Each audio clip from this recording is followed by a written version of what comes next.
Este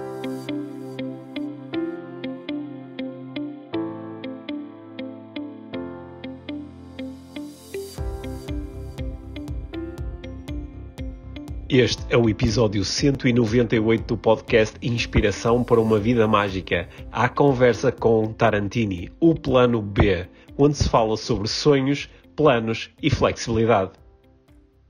Olá a todos, bem-vindos a mais uma conversa do podcast Inspiração para uma Vida Mágica. Hoje tenho o prazer de estar à conversa com o Tarantini, que é um dos jogadores emblemáticos da nossa liga de futebol.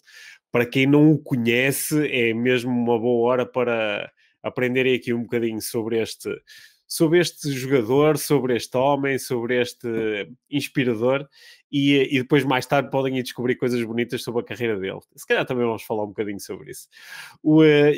Eu conheço o Tarantini há alguns anos, conheci-o como jogador, que continua a ser, mas também tive o prazer assim, muito especial de o ter como aluno num curso de programação neurolinguística há algum tempo atrás. E fiquei com muita vontade de conversar com o Tarantini, sobretudo porque nós há umas semanas tivemos pela primeira vez no podcast IVM um jogador de futebol, aliás tivemos uma jogadora de futebol, a Tita. A conversa foi espetacular e eu recebi tantas mensagens de pessoas a dizer que tinham gostado da conversa que eu disse, bem, então agora está na hora de trazermos aqui um homem, um futebolista inspirador. Bem-vindo, obrigado por teres aceito o meu convite aqui para esta conversa e se calhar vou-te lançar já uma grande pergunta. Tu há algum tempo lançaste um livro, A Minha Causa, e eu gostava de começar por aí. Qual é, afinal, a tua causa? Bem, Pedro, obrigado pelo convite. Sim, nós já nos conhecemos há algum tempo por vários motivos e provavelmente o maior foi o curso. Foi, sem dúvida, uma grande aprendizagem e também muitas coisas da forma como eu pensava que me modificou. Mas falando um bocadinho sobre a minha causa. Bem, a minha causa está na minha história. Está na minha história de vida que, para quem não me conhece, eu sou jogador profissional de futebol, mas, sobretudo, o meu plano A da minha vida foi sempre estudar. Foi estudar porque os meus pais, desde muito novo, achavam que para eu ter uma qualidade de vida melhor, eu e as minhas irmãs, deveríamos ser mais qualificados do que eles, ou qualificados para conseguir um trabalho melhor do que aqueles que eles tinham. E quando eu descobri que dentro do mundo do futebol isso não era normal, eu percebi que tinha uma causa a defender. Uma causa que em 2017 transformou-se em livro, mas já em 2016 tinha-se transformado num projeto que tinha como objetivo alertar e despertar uma geração de pessoas, os jovens, os jogadores, os mesmos profissionais, os pais, que há mais vida para além do futebol, que o futebol muitas vezes é uma bolha e que há possibilidades de conseguir conciliar uma carreira em termos de académico ou em termos de interesses profissionais, aliados a uma carreira que é nossa, profissional, que é jogar futebol. E, portanto, aí começou a minha causa, de facto, através de palestras, depois do livro, fiz também um documentário sobre isso. Portanto, tem sido um caminho desafiador para mim, porque também tem-me levado a outros caminhos, mas que no fundo tem feito muito sentido para a minha vida fazer isto. Sim. Então, quando é que isto se tornou mais óbvio para ti, enquanto jogador de futebol? Quando é que se tornou óbvio para ti que eu vou ter aqui a possibilidade real de me tornar profissional? Não é? Depois vamos falar um bocadinho sobre isso. A maior parte dos jovens nunca chega a ter essa oportunidade real, não é? Tu chegaste a esse patamar, mas quando é que se tornou óbvio que, apesar de eu ter chegado a este patamar, o meu plano A é para continuar a ser executado, não é para o deixar para trás só porque agora posso jogar futebol profissionalmente? Eu sempre tive a noção disso, porque aqui a questão é que a grande altura que me dividiu muito entre o meu plano A e o meu plano B, porque foi na altura que eu passei do secundário para a universidade. E via colegas meus com mais talento do que eu não conseguirem fazer carreira no futebol, a não progredirem e a ficarem pelo caminho. E eu questionava muito que era... se eles não conseguem, porque é que vou ser eu que vou conseguir? Não é? Então isso tornou-me, se calhar, um pouco pragmático e fez-me... e tomei a opção de ir para a universidade. E depois foi lá que eu me tornei profissional de futebol, por incrível que pareça, num sítio onde eu não esperava que fosse profissional de futebol, porque eu tinha tudo alinhado para ir para o Porto, para a Faculdade do Porto de Desporto, para jogar para o Boa Vista, e fui parar à Covilhã, a 300 km, e foi aí que eu depois me tornei profissional. Portanto, foi esse momento que de facto muda a minha vida e que eu gosto muito de, em conversa com as pessoas, dizer que às vezes as coisas acontecem onde nós menos esperávamos. Só temos que dar o nosso melhor, o melhor de nós próprios, porque depois eu acredito que aquele plano que eu tinha para a minha vida, aquele objetivo, aquela meta de ser jogador de futebol, eu nunca o esqueci, porque mesmo na Covilhã eu fui à procura dele. Eu não sabia sequer se havia um clube de futebol na Covilhã, mas mesmo assim, quando eu cheguei lá, eu ia para estudar, mas eu vou procurar também continuar a jogar futebol. E no fundo, é isso que me mudou, foi essa vontade enorme de, talvez, de conseguir... consegui, no fundo, alcançar aquilo que estava lá atrás, no meu sonho de criança, que era ser jogador de futebol. Sem nunca esquecer, claro, esta pressão positiva que foi dada pelos meus pais. É interessante como nós às vezes estamos tão focados em desenhar os nossos planos de vida, não é? E projetar as coisas e organizar tudo, e depois quando olhamos para trás, alguns dos momentos fundamentais aconteceram de forma não planeada ou aconteceram por acaso, não é? Portanto, no teu caso, o facto de tu teres entrado na Universidade da Beira Interior fez com que fosses parar depois ao Sporting da Covilhã como futebolista e quem sabe se o teu plano original tivesse funcionado, não sabes o que é que teria acontecido, não é? E provavelmente não forma. funcionava, provavelmente tinha feito universidade, não sei, nunca saberei, não é? Mas de facto é incrível olhar para trás e perceber que desvio que a minha vida teve e eu acho que vai muito de encontro à intenção, não é? Como tu falas muitas das vezes, que era aquilo parece que estava lá, muita gente chama sorte, não é? Porque tiveste aquela sorte de conseguir, certo. Mas eu acredito que é muito mais do que isso. Acho que aquilo que eu queria muito aquilo e lutei por isso e consegui. Portanto, lá está, foi a minha sorte. Olha, uma coisa que eu acho muito interessante no trabalho que tu fazes e nas mensagens que tu procuras passar a jovens futebolistas, a jovens que têm o sonho de um dia ser profissionais, tu passas uma mensagem que é muito equilibrada, não é? Tu procuras incentivar os jovens a perseguirem os seus sonhos e se eles querem ser futebolistas profissionais a fazerem tudo o que está ao seu alcance para o conseguir, mas ao mesmo tempo também procuras confrontá-los, se eu bem percebo, confrontá-los com a brutalidade dos factos, não é? Qual é realmente a percentagem de jovens que, tendo esse sonho, chega lá? Isto para mim é uma coisa que me interessa muito, porque neste mundo em que eu me movimento do desenvolvimento pessoal, muitas vezes é assim quase um clichê dizer às pessoas, se tu acreditas mesmo, tu vais conseguir. E muitas vezes baseamos-nos naqueles exemplos clássicos, dizemos, olha o Cristiano Ronaldo, olha este, olha aquele. E eu, que me movimento assim um bocadinho no mundo do futebol, digo, sim, ok, estas são as pessoas que tu conheces, mas e os milhares e milhares e milhares que também tiveram esse sonho, que também se esforçaram muito, que às vezes até tinham altas condições do ponto de vista técnico e físico e não o conseguiram, não é? Porque quando nós pensamos nisto, de repente começamos a relacionar aqui com os sonhos de uma forma diferente, não é?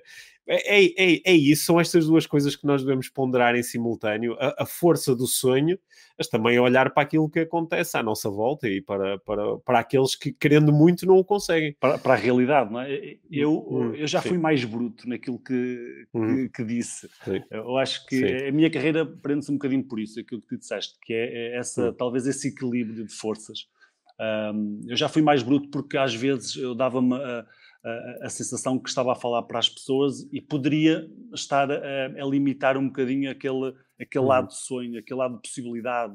E ao mostrar aqueles dados posso deixar uma mensagem errada. seja, aquela mensagem que, pá, tu não vais conseguir, não vale a pena, a percentagem é muito alta daqueles que não conseguem lá chegar.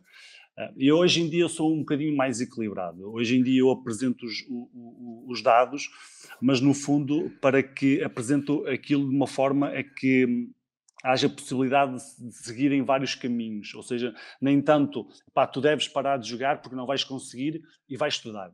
Ou deixa de estudar para jogar. Não, hoje em dia eu sou mais equilibrado e apresento os dados, mas no fundo digo, pá, só 15% dos jogadores em Portugal conseguem chegar à Primeira Liga.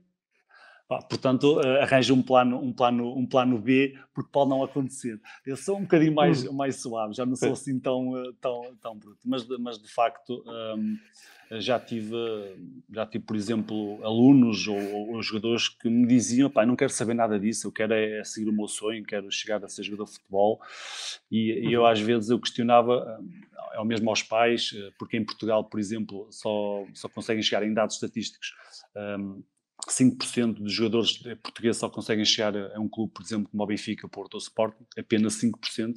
E eu costumava perguntar se vocês apostariam 5% da vossa vida numa carreira que não sabem se vai acontecer. E há quem continua a achar que vale a pena. Mas no fundo acho que já sou mais tranquilo, mais brando a passar a mensagem. Sabes que eu observo essa mesma estrutura presente em muitas outras áreas da vida, não é só no futebol, não é? Nós podemos, sei lá, estar a falar sobre lançar uma empresa de sucesso ou lançar uma carreira de sucesso como médico ou como artista. E podemos focar muito nesta mensagem, que é uma mensagem atraente e às vezes é um bocado fácil, que é se tu quiseres mesmo, tu vais conseguir. Só que ao fazermos isso, acho que estamos a descurar uma série de coisas que são muito importantes, né? E podemos estar a induzir, podemos estar a criar esta falsa ideia de que tudo depende única e exclusivamente de mim e que eu controlo tudo. E depois, às vezes, as pessoas depois lidam com decepções muito grandes, ou então culpabilizam-se imenso, que é, eu não consegui chegar ao Porto ou ao Benfica por minha causa, porque não me esforcei o suficiente, porque não tomei as decisões certas, e começam-se a culpabilizar por isso. E eu acredito que nós podemos jogar este jogo que tu estás a propor, que é, eu posso ir com tudo atrás dos meus sonhos e, ao mesmo tempo, ir explorando outras coisas. Até porque os sonhos mudam, não é? E eu, em algum momento, a coisa mais importante do mundo para mim pode ser jogar no Real Madrid, e depois, com o passar dos anos, até vou descobrindo que se calhar é mais importante para mim poder estar próximo da minha família ou poder ter uma vida tranquila, não é? E vou descobrindo outras coisas, não é? Porque isto de chegar ao estrelato não é só bom, pois não? E é incrível que digas isso, porque eu, por exemplo, quando era miúdo, o meu sonho era jogar na Primeira Liga. Foi o meu erro, nunca ter pensado em jogar na Seleção Nacional. Esse foi o meu grande erro. Mas eu, quando cheguei à Primeira Liga, eu passei por um momento em que senti-me um bocadinho estagnado, porque era o meu objetivo. E durante muito tempo eu lidei, de facto, com uma tentativa de perceber o que é que eu queria fazer, o que é que haveria mais para conseguir. E parecia que foi tão fácil chegar lá, mas olhava para trás para o caminho e foi duro, foi partir muita pedra. Mas isso para dizer que realmente os sonhos vão se alterando e vão se modificando também com aquilo que nós vamos viver, principalmente na minha perspectiva, com aquilo que nós vamos vivendo e vamos presenciando. E eu posso dizer que o mais belo do futebol para mim, por exemplo, estava lá atrás, no futebol mais jovem.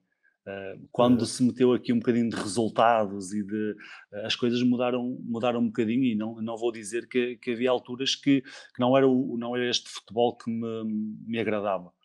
Aquela pureza do futebol era diferente. É claro que eu vivo disto, eu depois fiz carreira nisto e tive que me tornar melhor, porque depois em 2012 há uma experiência muito forte, mais uma vez inesperada na minha vida, foi uma ida ao Irão e presenciei aqui o meu primeiro contacto também com o dinheiro e mudou muito a minha forma de pensar sobre isso, de facto, e mudou muito aquilo que eu pensava sobre aquilo que eu queria também, algumas coisas que que eu queria para a minha vida e tornaram-me um bocadinho diferentes.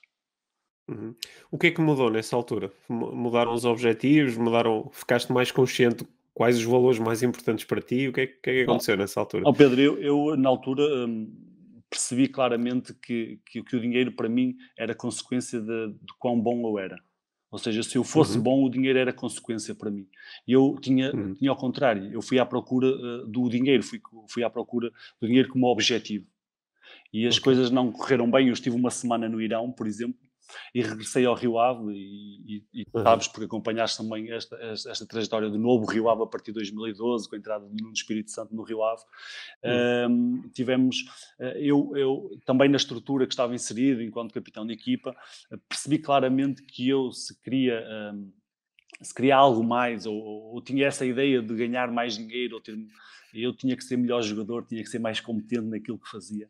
Então muitas opções de vida que eu tomei, e mesmo de profissional, foi nesse sentido, tornar-me, como é que eu posso ser melhor naquilo que eu faço? E claramente foi uma diferença enorme. Posso dizer que uma delas foi contigo, que algumas coisas que fizemos em conjunto, de forma também a melhorar a minha performance, coisas que estavam lá um bocadinho na minha cabeça e de forma a desconstruir e ajudaram-me imenso a ser melhor jogador, porque não tenho dúvidas que eu, se tivesse estas ferramentas, estes recursos, pelo menos reconhecíveis, quando eu tinha 20 anos, tinha sido um jogador ainda muito melhor e talvez tivesse chegado à seleção nacional. Sabes que uma coisa que eu acho muito interessante, eu falo com muitos jogadores e falo também com muitos treinadores, né? E até tenho a possibilidade de, às vezes, trabalhar de forma estruturada com alguns treinadores. E uma coisa que eu acho sempre muito interessante é que, de uma forma geral, as pessoas do mundo do futebol percebem que as componentes mentais e emocionais são muito importantes no jogo, né? Às vezes até me dizem coisas como: ao mais alto nível, às vezes o que faz a diferença é mesmo o aspecto mental ou a capacidade de utilizar as emoções a nosso favor.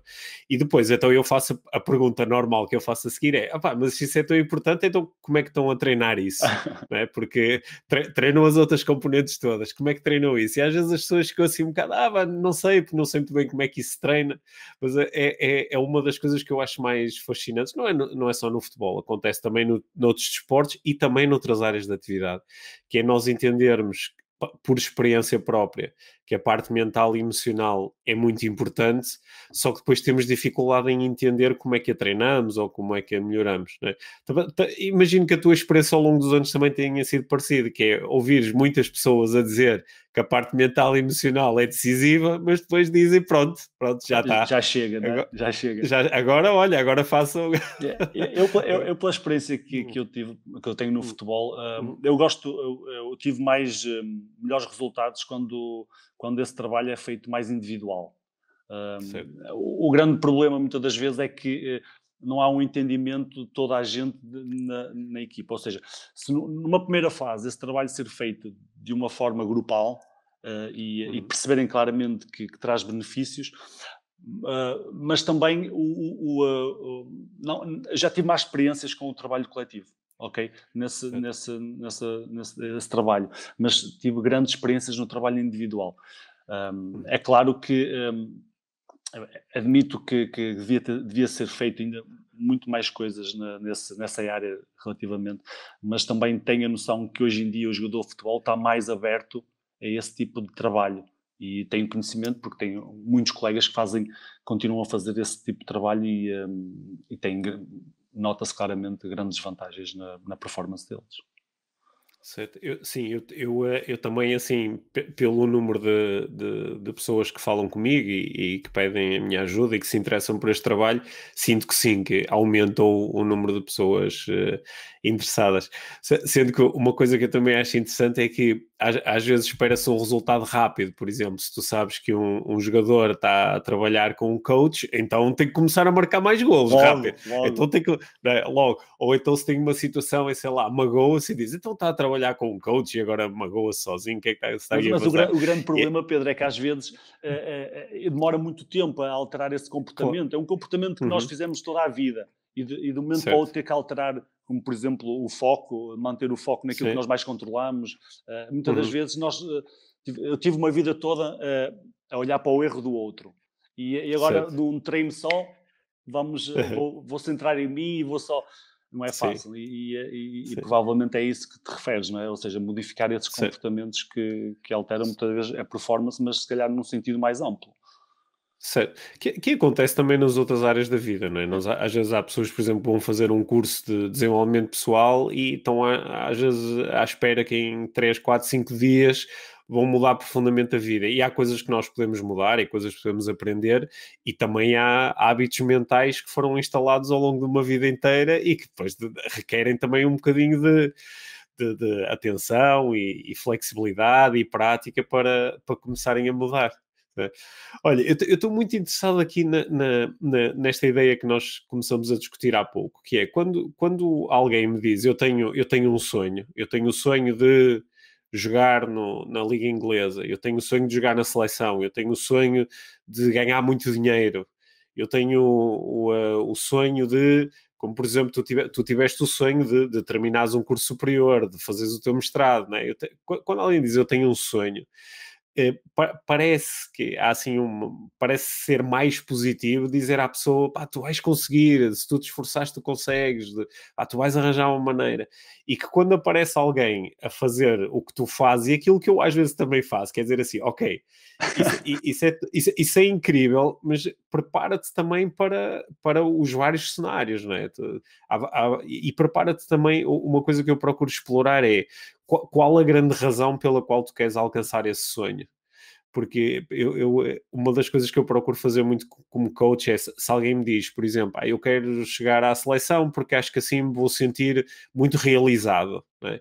Uma pergunta que eu faço é, que outras formas é que tu terias de sentir realizado sem ser chegando à seleção? Só para a pessoa ir percebendo que há muitas formas de eu me sentir como quero sentir, que não apenas através de um objetivo que é muito improvável, não é? Eu às vezes, a metáfora que utilizo é, se alguém me disser, olha, eu para ser feliz tenho que ganhar o Euromilhões, eu digo, ok, isso tens uma probabilidade muito diminuta, ou 1 em 140 milhões, ou coisa parecida, de acertares na chave do Euromilhões. Mas qual a razão pela qual queres ganhar o Euromilhões? A pessoa diz, porque quero ter muito dinheiro. Aí como é que tu vais sentir quando tiveres muito dinheiro? Vou-me sentir seguro.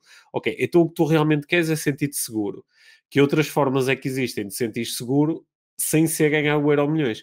E às vezes a pessoa até depois descobre uma coisa que está ali mesmo próxima, que é muito mais provável e que até depende muito mais dela, não é? Eu quando te vejo a falar com futebolistas e jovens futebolistas e a veicular as tuas mensagens, eu acho que tu estás a fazer uma coisa parecida, que é incentivar as pessoas a irem atrás dos seus sonhos, mas a perceberem que há outras formas de se sentirem como se querem sentir. É isso, estou a ler bem? Sim, no fundo também é assim, não dessa forma diretamente de provocar na pessoa que possa pensar noutras, mas no fundo é perceber se realmente é um objetivo se é realmente um objetivo. Porque, no fundo, e como tu disseste, pode haver outras formas de me sentir realizado. Eu, por exemplo, há bocadinho estava a dizer, quando eu cheguei à Primeira Liga, foi incrível, foi espetacular, mas há mais vida do que para além disto, não é? E há outras, e eu quero me sentir novamente com... Qual era o objetivo a seguir? Então, se já segui à Primeira Liga, e agora? O que é que eu vou fazer? Não vou viver nessa felicidade eternamente, é impossível, porque... Eu acho que isso tem muito a ver com eu acredito que os sonhos se vão construindo, vão se moldando da forma como nós vivemos as coisas, e acho que ir buscando o equilíbrio das nossas decisões faz-nos perceber para onde nós queremos ir, e lidando um bocadinho também com esses falhanços. Porque quando me aconteceu aquilo na universidade, eu fui capaz foi um falhanço, e depois levou-me para outros caminhos, onde consegui atingir aquele que supostamente era o meu objetivo, e no fundo depois fui ao Irão a pensar que era o meu objetivo, acho que foi-se construindo as coisas. Mas é claro que se calhar é uma visão que eu não consigo perceber, se calhar muita longevidade, claramente qual por exemplo, eu agora atualmente estou a acabar a minha carreira enquanto jogador de futebol. Eu estou a passar por uma fase, eu gostaria de ter 6 meses, um ano para eu encontrar-me, para perceber qual vai ser o plano a seguir, apesar de eu achar que já ter as ferramentas suficientes para ir por um ou outro caminho, mas eu sinto essa necessidade de claramente perceber onde eu me vou sentir mais feliz, onde eu vou sentir mais realizado. Isso tem sido um desafio, por exemplo, atual, da minha parte de tornar, se calhar, qual vai ser a minha decisão a seguir.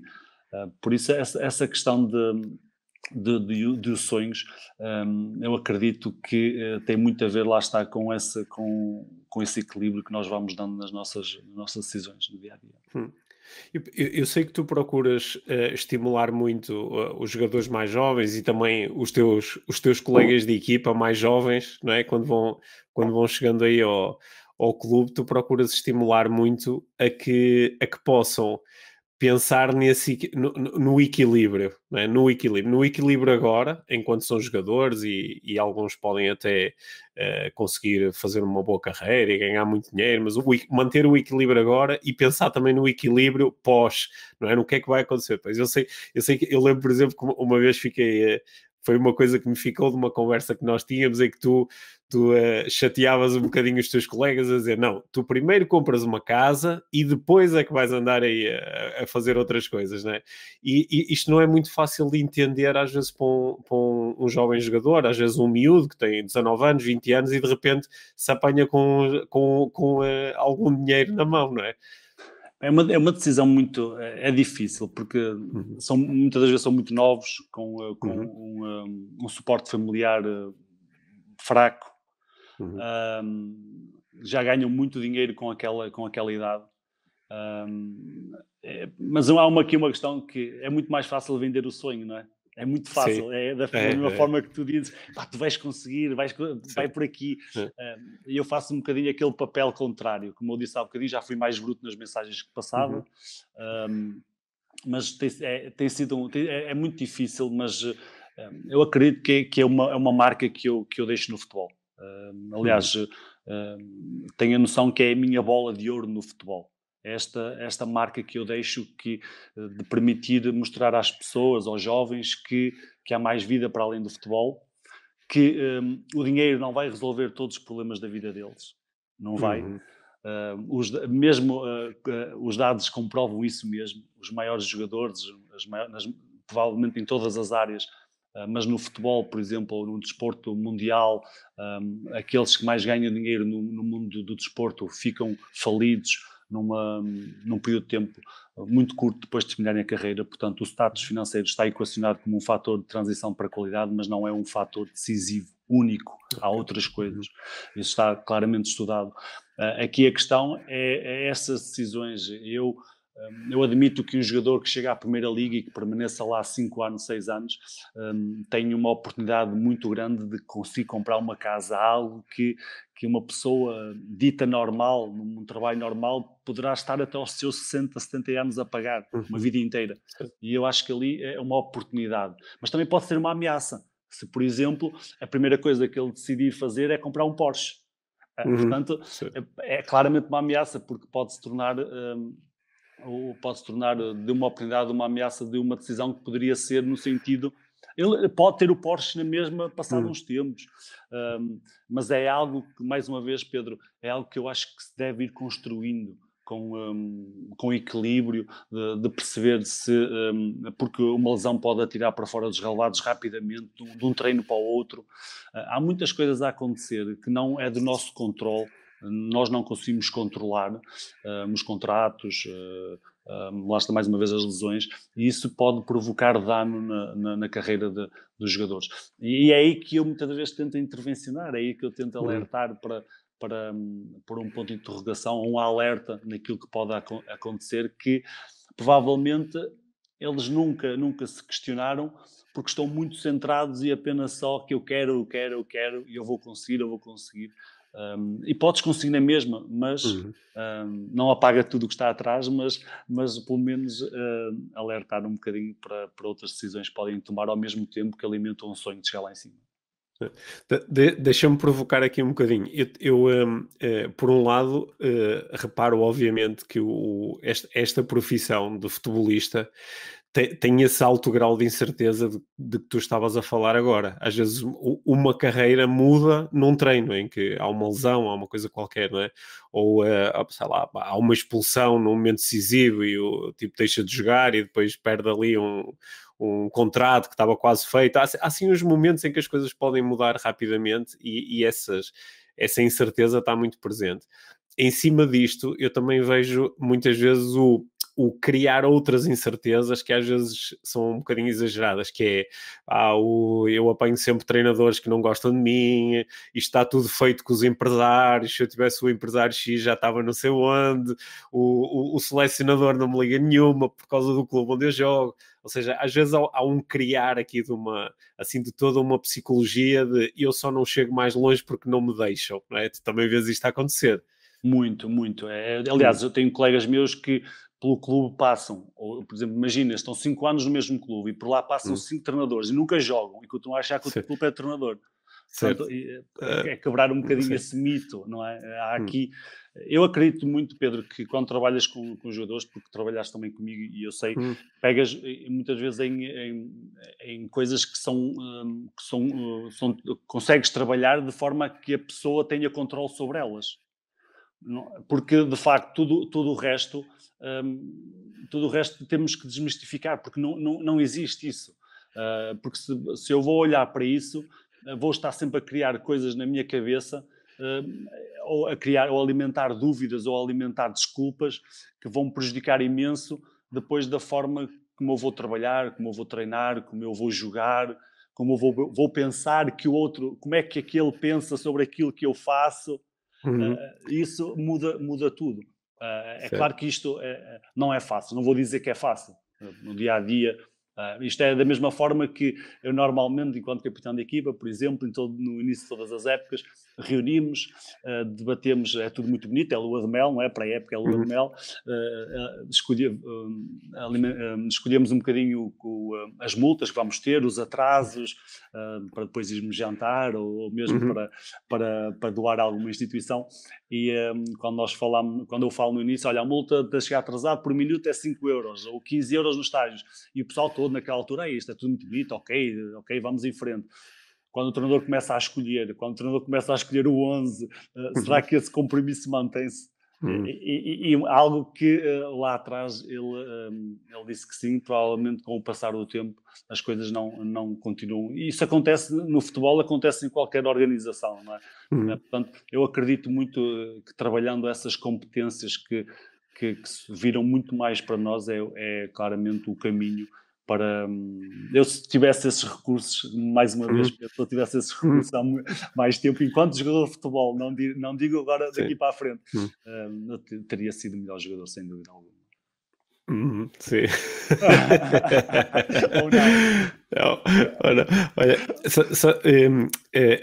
a incerteza com que lida um jogador de futebol, eu quando estou a trabalhar noutros cenários, não, estou a trabalhar com pessoas das empresas, é muito normal olharem para os jogadores de futebol e acharem, ser jogador de futebol é que é bom, não é? Está ali, vai ao treino, vai às massagens e depois ainda por cima a ideia de que ganham muito dinheiro, não é? Porque esquecem-se que isso é uma pequena percentagem dos jogadores de futebol que é profissional e dentro dessa percentagem é uma pequena parte que ganha de facto muito dinheiro. Mas as pessoas esquecem-se disso e acham que toda a gente são todos milionários. Mas esquecem-se de algumas coisas que são muito importantes e que são mentalmente muito desgastantes. Uma delas é esta, é que eu posso estar todas as semanas a ter uma sensação de rejeição, que é o treinador não me escolheu outra vez, o treinador não me escolheu outra vez. E depois também lido com uma rejeição que é brutal, que é eu entro no campo, faço o melhor que posso, esforço-me, deixo lá a minha pele no campo, e no dia seguinte está no jornal um tipo que não me conhece lá nenhum, a dizer que eu não jogo nada, ou que não me esforço, ou que não mereço. Isso é duro, não é? Como é que se lida com essa pressão mental, que é bem real? Tu disseste aí relativamente ao dinheiro, mas eu vou já alimentar um bocadinho isso com números, que é para ficar já bem claro. Olha, em Portugal, apenas, como eu disse há pouco, apenas 5% dos jogadores conseguem chegar a um Benfica, Porto, Sporting. Provavelmente é os clubes que mais pagam em Portugal. Todos os restantes, está estudado que nós ganhamos em média cerca de, um jogador de futebol ganha em média, não estão nesses clubes, cerca de 50 mil euros líquidos anuais. Há bocadinho falei numa oportunidade, claramente o jogador de futebol está num nicho, ou está se calhar dentro das melhores profissões mais bem pagas em Portugal, mas não é tudo por igual. Os ordenados milionários de 1 milhão, 2 milhões, isso é claramente uma percentagem muito pequena da maior parte dos jogadores de futebol. Mas eu não me estou a queixar, ok? Só estou a dizer que não é essa a realidade de todos os jogadores de futebol. Relativamente ao que estavas a dizer, eu acho que também é uma questão que nós vamos nos habituando. Eu digo em certa forma, eu falo hoje em dia com 37 anos. É claro que se tivéssemos esta conversa, eu com 20 anos estaria a dizer, realmente, aquele gajo de assim está sempre a criticar, porque é o blog que está sempre a criticar, porque regionalmente há sempre blogs de comentários de que é uma pessoa que escreve sobre, mas que aquilo não parece uma pessoa, aquilo parece uma comunidade inteira, mas não, é apenas uma pessoa. E quem escreve em jornal também é só uma pessoa que tem uma ideia sobre aquilo que nós fizemos, mas a relevância que as pessoas, e hoje em dia então com as redes sociais, é uma pressão enorme. E eu falo nisto, estando a jogar num Rio Ave, nem imagino como é que seria jogar num clube dito grande em Portugal ou até a nível internacional, na seleção nacional. A pressão é enorme. Claramente que não ser escolhido é um sentimento de rejeição incrível. Lidar com a derrota também no dia a seguir. Eu lembro-me, por exemplo, na Supertaça, em 2014, foi decidida, nós jogámos contra o Benfica, foi decidida nos penaltis. Eu fui o primeiro a marcar o penalti e falhei o penalti. No dia a seguir, nem imaginas, nem me apetecia levantar da cama, porque é claramente essa pressão também daqueles que nos veem, daqueles que gostam de nós, talvez essa pressão lá está, não é fácil também, não é um mundo cor-de-rosa, e isso também é uma das mensagens que eu passo para os mais novos. Se vocês estão à espera de um mundo cor-de-rosa no futebol, também tem os momentos menos bons e que são ultrapassáveis, como todos os outros, mas que existem e são duros. Eu felizmente olho para eles hoje em dia e acontecer-me e sei lidar melhor com eles. Mas em certas alturas da minha carreira foi muito difícil lidar com esses momentos. Eu acho que quanto mais cedo nós nos prepararmos, eu acho que isso é treinável, também pode ser treinável, acredito que sim, nunca o fiz, mas acredito que seja treinável. Quanto mais cedo fizermos isso na nossa carreira, melhor vamos lidar com essas situações. E provavelmente, porque, por exemplo, eu olho hoje em dia para o Cristiano Ronaldo e vejo um Cristiano Ronaldo a lidar com a imprensa, a lidar com as suas frustrações, ou provavelmente aquilo que ele faria há uns anos atrás é completamente diferente do que ele faz hoje. E isso é notório. Eu acredito que é treinável, mais uma vez. Sim, claramente pode ser treinado, sim, claramente pode ser treinado. Estas questões a mim interessam muito porque nós muitas vezes usamos o desporto e o futebol em particular pela sua exposição para utilizamos quase como uma metáfora, não é? Dizemos, tu tens que ir trabalhar como se fosse o Cristiano Ronaldo a ir para o treino, ou utiliza-se muito esta metáfora, temos como uma equipa de vendas ou uma equipa de prestação de um serviço qualquer e dizemos, é como se fôssemos uma equipa de futebol, não é? Ou temos de estar aqui uns pelos outros, se um sobe o outro compensa. Utilizamos muito estas metáforas positivas do futebol e às vezes também nos esquecemos do lado duro e do lado que é invisível, não é? Esquecemos às vezes do treino e às vezes do esforço e do sacrifício que é necessário no treino, não é? Porque o treino não é só engraçado, não é só jogar à bola. Não é? O treino não é só aquilo que que as pessoas veem ao fim de semana ao jogo. Nós passamos por um processo de todos os dias treinar, uns treinos mais duros do que outros. É claro que ao longo dos anos o treino tem modificado muito, tem sido muito mais especialista naquilo. Ou seja, se é um treino, estamos a jogar futebol, cada vez mais há treino com bola. Mas já fui do tempo em que subir montanhas, correr no mato... mas às vezes, principalmente naqueles dias mais a chover imenso, aqui em Vila de Conde, por exemplo, uma ventania enorme, com muita chuva, a treinar, não é fácil. Provavelmente é aqueles momentos que apetece ficar em casa e fazer o trabalho de escritório, mas não dá. Tenho que ir para o treino. Olha, deixa-me fazer uma pergunta que é aqui particularmente interessante para mim, que é, tu com a idade que tens, 37 anos, não é? E os anos que tu levas de profissional, tu já viste, passaram por ti dezenas e dezenas e dezenas de colegas de equipa, não é? E eu imagino que tu hoje em dia, quando eles aparecem, tu já consegues tirar mais ou menos a pinta, não é? Porque ao fim de algum tempo parece que há assim uns padrões, não é? Há uns que têm um comportamento, outros têm outro. Tu dás por ti às vezes a dizer, pá, este aqui vai dar jogador, sempre. Mas este não. Sempre. E não só sobre jogar futebol, mas sobre tudo, sobre como é que ele se relaciona connosco, ou provavelmente como é que se vai relacionar na vitória, na derrota, como é que isso, estou sempre a pensar nisso.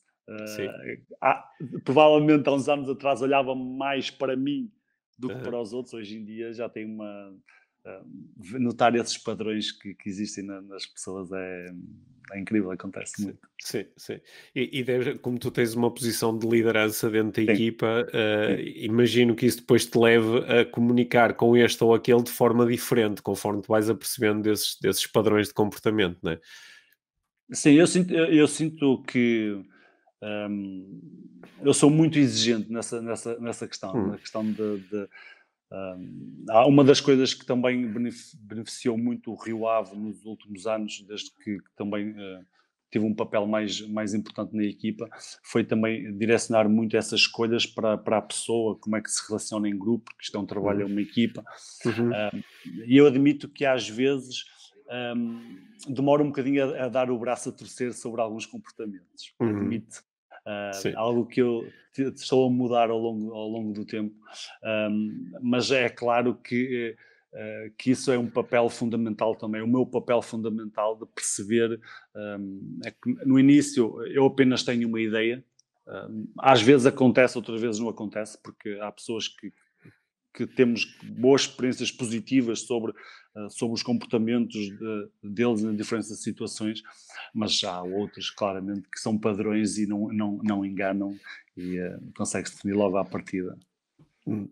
Olha, eu nas minhas experiências no mundo do futebol eu tenho lidado com coisas, com momentos muito bonitos, muito inspiradores, quando uma equipa se une, quando consegue lutar em prol de um objetivo comum, às vezes quando se transcende em campo, há jogos incríveis. Olha, por exemplo, um dos últimos momentos em que eu me lembro de estar a ver um jogo e estar a saltar do sofá de entusiasmo foi o jogo que vocês tiveram agora no início desta temporada contra o Milão. Eu estava a saltar com o entusiasmo de ver ali um grupo de pessoas que se está a transcender, está claramente a dar tudo o que tem e mais um pouco. E esses momentos são mesmo espetaculares. E às vezes não se consegue viver esses momentos. Às vezes está-se com muita vontade, mas as coisas não acontecem, ou a equipa quebra um bocadinho em termos anímicos, ou o espírito de equipa começa a ficar assim um bocadinho mais quebrado. E esses são momentos em que às vezes se tem assim um bocadinho de pena, que é isto podia estar a ser mesmo mágico e não está a ser, não é? Às vezes deves lidar com essa frustração. Esse é um grande desafio, principalmente para os treinadores, porque são eles que lideram a equipa a um nível mais alto, que é todos os domingos, todos os fins de semana, conseguir pôr a equipa a um nível motivacional que nos permite ir para dentro do campo e estar todos juntos para conseguir um objetivo. E não é fácil ter respostas para isso, porque se houvesse essas respostas, acho que quem tivesse essa resposta ia provavelmente ganhar a Champions todos os anos. Mas é um desafio enorme para os treinadores conseguir, porque eles lidam com pessoas, e eu acredito que um dos grandes segredos quando lidamos com as pessoas é conseguir perceber quais são as intenções daquela pessoa, porque é que o move, porque é que ele está ali, qual é o objetivo dele, e tentar chegar a essa pessoa e tentar que consiga modificar comportamentos que permita depois ter resultados, não é? E agora, isso numa pessoa, agora em 20 pessoas ou 11 pessoas dentro de um campo. É giro, porque eu, por exemplo, normalmente em todos os jogos dirijo sempre algumas palavras à equipa antes dos jogos. Isso foi algo que foi mais ou menos há 2 anos atrás, que tornou-se sistemático. E no início eu dormia sobre o assunto, tentava inspirar-me e perceber quais eram as melhores palavras, e com o tempo percebi que tinha que ser algo que fosse natural do momento. É algo que eu hoje vou para o aquecimento, por exemplo, se for titular no jogo, vou para o aquecimento e tento perceber o que é que falta à equipa naquele momento para que consiga. Às vezes corre bem, outras vezes não acontece. Talvez também não chegar da melhor forma às pessoas. Isso é a minha forma de ver o grupo, não é? Porque pode não ser dessa forma, mas naquele jogo com o Milan claramente foram boas palavras, porque estávamos bem e estávamos bem motivados. Sim. Nós estamos aqui a chegar ao final do tempo da nossa conversa. É mesmo muito bom ouvir-te a falar, sabes? Porque nós há pouco estávamos a dizer que há cada vez mais jogadores e pessoas ligadas ao futebol interessadas no coaching e no treino mental, mas ainda não há assim tantas pessoas que tenham dado, por exemplo, o passo que tu deste em treinamento de vou fazer um curso de neurolinguística, vou aprofundar os meus conhecimentos. E há uma série de treinadores que já deram esse passo, e acredito que no futuro, claro que vai haver mais pessoas, mas é muito bom ter também este grande exemplo que é e ouvir-te a falar. Eu acho que a nossa conversa pode inspirar aqui muitos jovens jogadores e muitas pessoas que nem têm ligação nenhuma com o desporto a perceberem que podem pegar nestes conceitos de desenvolvimento pessoal, levá-los para dentro da sua profissão e tornarem-se melhores, que foi no fundo aquilo que tu propuseste em treinamento na tua carreira, que é eu quero ser melhor a fazer aquilo que faço. É mesmo muito bom e fico muito contente com isso. Uma das coisas que eu a seguir ao momento que eu fiz o curso, na altura já tinha comentado contigo que, na minha perspectiva, não foram grandes transformações que eu tive na minha vida. Mas, sobretudo, foi a capacidade de eu conseguir olhar para mim e perceber, ou seja, de olhar para mim e sentir-me, ou seja, ser mais flexível, né? Tudo o que eu fazia nas relações que tinha com a minha casa, com a minha esposa, com os meus filhos agora, mesmo no próprio trabalho, e estar tranquilo na mesma, aconteça o que acontecer. Uma das palavras, uma das frases que eu recordo e partilho muitas vezes nas minhas palestras, junto das escolas ou empresas ou assim, é mais do que ser, estar ou fazer, é como é que nós lidamos com a situação. E isso tem sido incrível, tem sido muito fixe, porque a partir daquele momento eu estou muito mais tranquilo naquilo que eu faço e muito mais seguro, essencialmente, nas decisões que tomo. Isso permitiu-me... Sinto-me melhor. Sim. De facto, é mesmo muito bom ouvir-te dizer isso, porque, por exemplo, quando eu estou a trabalhar diretamente com um jogador ou com um treinador, claro que o meu papel é ajudar a que essa pessoa possa ter sucesso, e sucesso passa por ganhar jogos, ou ser campeão, ou atingir um determinado objetivo individual, não é? A ajuda também passa por aí. Só que há um tipo de sucesso que é muito especial e que é aquele que eu prezo particularmente, que é quando alguém consegue dizer, ganhando ou perdendo, eu encontro boas formas de lidar com isso. Porque eu acho que aí é que está o grande objetivo. E muitos dos treinadores de sucesso que eu encontrei na minha carreira são pessoas que estão bem com eles próprios, que estão empáticos e que têm uma comunicação muito positiva. porque conseguem mudar às vezes o foco do que é aquela pressão dos resultados para algo muito mais natural, que é aquilo que falta um bocadinho ao futebol português, que é dar a possibilidade de que qualquer equipa possa ganhar. Às vezes as pessoas acham que não, que só uma é que pode ganhar. E isso muda muito as coisas. E é aí que eu acredito que está um grande poder daquilo que nós fazemos. Sim. Sim, olha, e foi bom terminarmos assim, mas antes de acabarmos mesmo a nossa conversa, queria-te fazer uma pergunta, que é a pergunta que nós fazemos a todos os convidados do nosso podcast, sendo o nosso podcast de inspiração para uma vida mágica, quero-te perguntar a ti o que é para ti uma vida mágica? Quando é que a vida é realmente mágica? Torna-se mágica quando claramente eu me sinto feliz. Ou seja, quando a minha felicidade está na sua plenitude, quando eu chego a casa e não penso em mais nada senão estar tranquilo e não ter algo por fazer. Isso, pelas experiências que eu passei na minha vida até hoje, é claramente uma tranquilidade incrível estar bem comigo mesmo e encontrar essa felicidade. E é aí que a magia acontece. Exatamente. Tá. Boa, olha, obrigado por teres conversado comigo e obrigado sobretudo pelo teu exemplo e pelas tuas palavras, que espero se possam tornar aqui também elementos inspiradores para a nossa audiência. E claro, aproveito também para te desejar sorte aqui nos teus próximos compromissos futebolísticos e em todos os outros, claro. Ok, obrigadíssimo, Pedro, e também no futuro que também consigas continuar com estas conversas com uma vida mágica. Sim, obrigado. Um grande abraço para ti. Obrigado. Um abraço a todos.